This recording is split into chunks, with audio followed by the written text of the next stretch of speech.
If you help the holy monk in his pilgrimage to India, if you use your powers for this good work, then you may return to heaven. जर तुम्ही या पवित्र भिक्षूला भारताच्या तीर्थयात्रेत मदत केली आणि तुमच्या शक्ती या चांगल्या कार्यासाठी वापरल्या तर तुम्हाला पुन्हा स्वर्गात परतण्याची संधी मिळेल. That is why the three characters have agreed to be Yuan Chang disciples and to help Yuan Chang in his difficult journey. म्हणूनच त्या तिघांनी युआन चॉंगचे शिष्य होण्यास आणि त्याच्या कठीण प्रवासात त्याला मदत करण्यास होकार दिला. And sure enough, they have many thrilling, exciting and sometimes humorous adventures on the way to the holy land India. आणि खरोखरच भारत या पवित्र भूमीकडे जाताना त्यांना अनेक रोमांचक, थरारक आणि कधीकधी विनोदी साहसांचा अनुभव आला. The most powerful among the three disciples is Sun Yukang. त्या तिघा शिष्यांमध्ये सन युकांग सर्वात शक्तिशाली होता. Everything about him is extraordinary. He was born when winds blew over a huge stone egg on the Flower Fruit Mountain. Flower Fruit पर्वतातील एका विशाल दगडी अंड्यावर वारे वाहू लागले तेव्हा त्याचा जन्म झाला. He is able to transform himself in 72 different ways. Not only that, but he can also transform each of his hair strands into any living or non-living thing of his choice.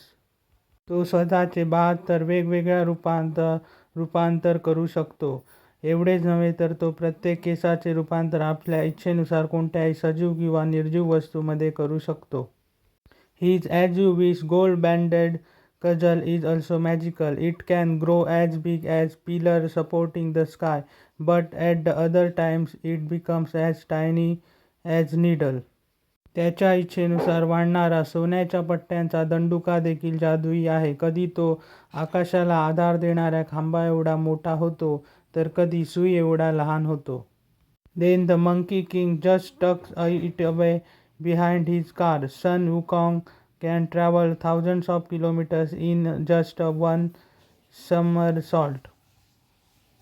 He can walk through fire, travel underwater and fly any place at will.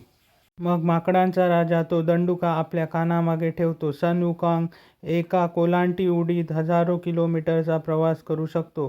तो अग्नीतून चालू शकतो, पाण्याखाली प्रवास करू शकतो आणि आपल्या इच्छेनुसार कुठेही उडून जाऊ शकतो. His body is hard as a diamond, so no one and nothing can injure him. His golden gaze, fairy eyes have X-ray vision. No one can deceive him. त्याचे शरीर हिऱ्यासारखे कठीण आहे, त्यामुळे कोणतीही व्यक्ती किंवा वस्तू त्याला इजा करू शकत नाही.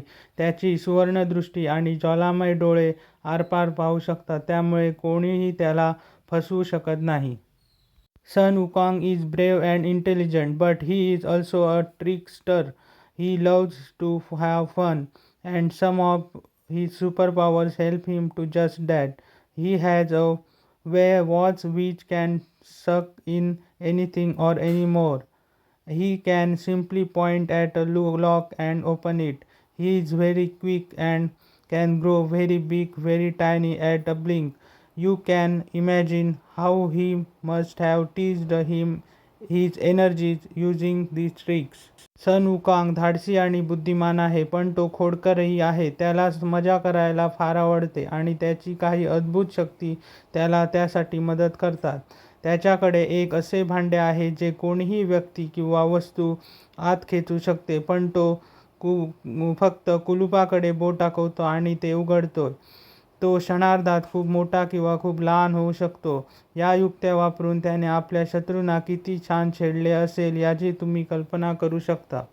If you want to read about the adventure that Sun Wukong and his companions had on way, you will find the stories in the English translation of Journey to the West. Some of these stories have also been turned into films.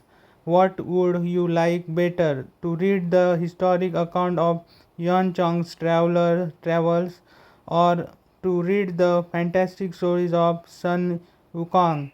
Maybe You should read both to final out what you like better. Happy reading. जर तुम्हाला सन वुकॉंग आणि त्याच्या सहकाऱ्यांनी प्रवासादरम्यान अनुभवलेल्या साहसांविषयी वाचायचे असेल तर जर्नी टू द वेस्ट या पुस्तकाच्या इंग्रजी अनुवादात तुम्हाला त्या कथा सापडतील. यापैकी काही कथांवर चित्रपटही बनवले गेले आहेत. तुम्हाला काय अधिक आवडेल, हियन चांग यांच्या प्रवासाचा ऐतिहासिक वृत्तांत वाचणे की सन वुकॉंग यांच्या अद्भुत आणि कल्पना साहस कथा वाचणे? कदाचित तुम्ही दोन्ही वाचायला हवे, म्हणजे तुम्हाला स्वतःला कोणते अधिक आवडते ते कळेल. वाचनासाठी शुभेच्छा.